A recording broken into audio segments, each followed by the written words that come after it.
Alam mo ba, ang pagluluto ng tinolang manok ay parang buhay pag-ibig. Oo, tama ang narinig mo kasi kapag kinaldereta mo na ang sarili mo sa sobrang heartbreak, ang tanging solusyon ay tinolang manok. Una, kailangan mo ng manok pero hindi siya lagi nagpaparamdam.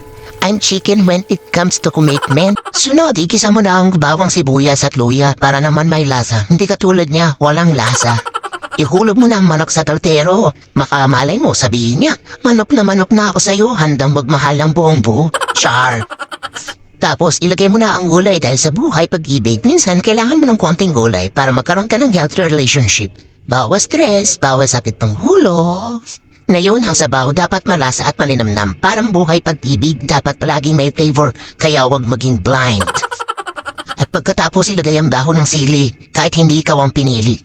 Lutuin mo ng maayos katulad ng paano mo ipinaglalaban ng pag-ibig mo. Tiis ganda, besh.